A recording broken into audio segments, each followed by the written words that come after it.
Hello, my name is Daniel. You're watching Exo Photography. It's been almost a year since I posted anything on my YouTube channel, and for good reason. I have been prioritizing other stuff, basically. But don't be scared. I have still managed to take some photos, and I haven't done anything with my hobby. I recently just started the observatory for the season with my seasonal polar line and new sky modeling. But this video is going to be all about the roof, how I control it, the hardware and such. So follow along and we will take a closer look at that.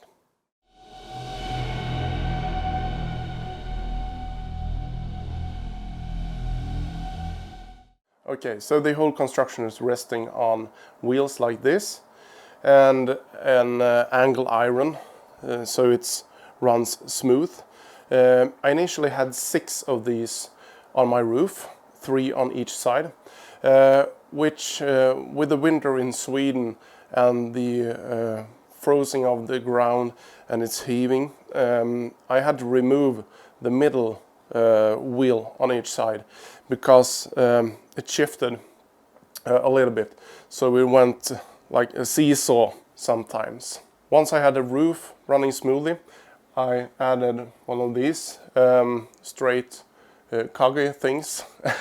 It's sectioned in 1 meter, so I had to align them and fasten them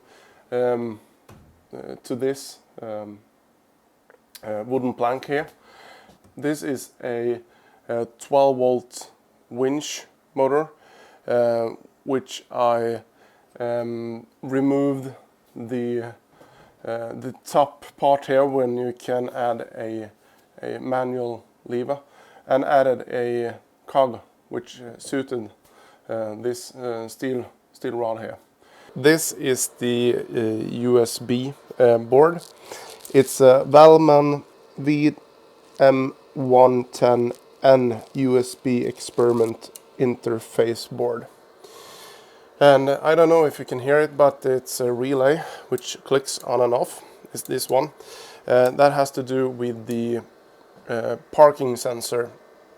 And I also have 2 limit switches on the roof, so we don't fall off the tracks. I also a manual switch here, which I can move the roof back and forth manually, so I don't have to open the computer every time I want to manually open or close the roof. And the relays are active even when I am using the manual switch here. This is the parking sensor. This is an optical sensor which is reflected on a piece of plastic. If I have this here and I cross the beam, the roof cannot move. That has to do with the telescope has to be in the perfect position so it doesn't become an expensive crash of some sort. This is the closed roof sensor. It's a magnetic sensor which also is connected to the USB expansion board. I have one for the closed position and one for the open position, so that the computer knows when to shut off the motors and such.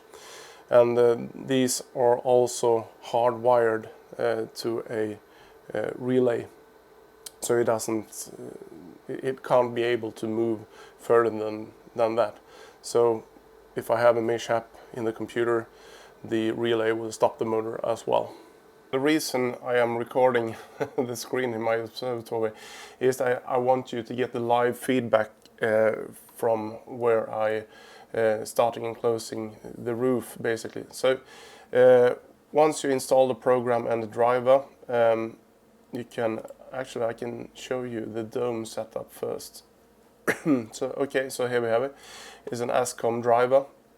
You can enter for the dome part, you can enter a lot of variables here, but for the roll-off roof part, there's a shutter control, open close time, and I've set it for 80 seconds.